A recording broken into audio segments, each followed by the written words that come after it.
So this morning we are infusing everybody with some financial advice, and we brought in the best guy we know. His name is Pete the Planner. Let me run down all these credentials. Hold on just a second, Pete. So he's the CEO of Your Moneyline, a USA Today columnist. He's written 10 books. They're like all over the place. He's the host of the Pete the Planner Show, and he's the guy we call when we need financial advice. Hi, Pete. Happy holidays, Jenny. It's good to see you again. Oh, you too. Man, we were going to talk about initially goal setting and financial planning for 2021. But before we get to that, I've got to ask you about these stimulus checks, because we know a lot of our audience is going to be getting, $600 per person, or perhaps $1,200 per couple, a few hundred more if they have children. What's your best advice for people who are getting that money?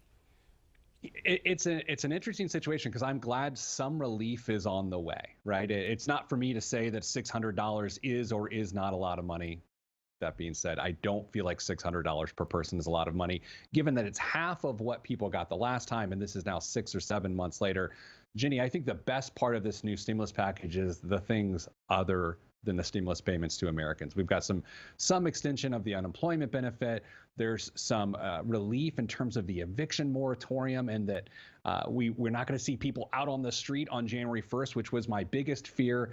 So I don't know. I'd call it a mixed bag. Okay, it's a mixed bag, and I'm guessing it's like, if you need to pay the rent, use it for that. If you don't, maybe you save it in case you need it down the road.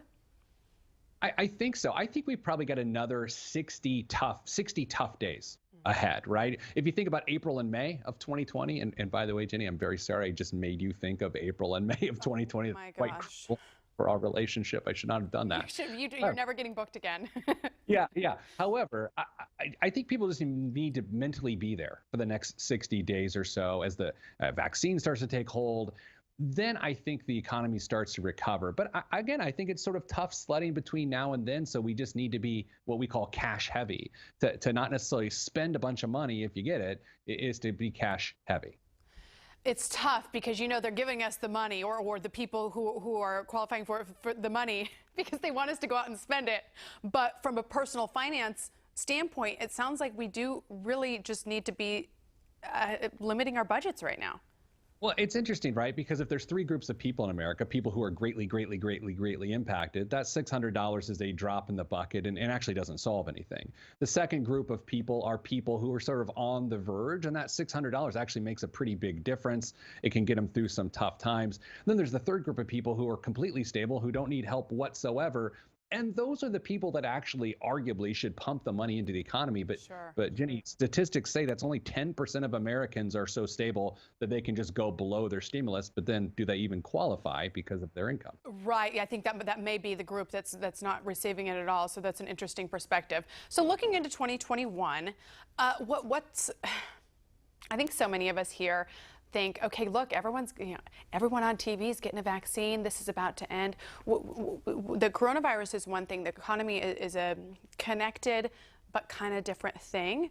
What is our economy going to look like going into 2021, since you brought up April, May?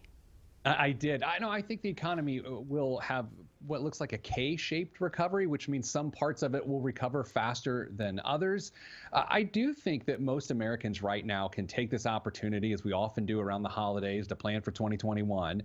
They can do it with a different spirit, knowing that they just went through a year of adversity, and that they can arguably handle a few more months. And again, I say that respectfully. It's not for me to say, hey, you can do it. Sometimes it's tough, but Jenny, I think we have toughened up so much in 2020 of what we're able to deal with financially that is a very positive note as we put our plans together for 2021.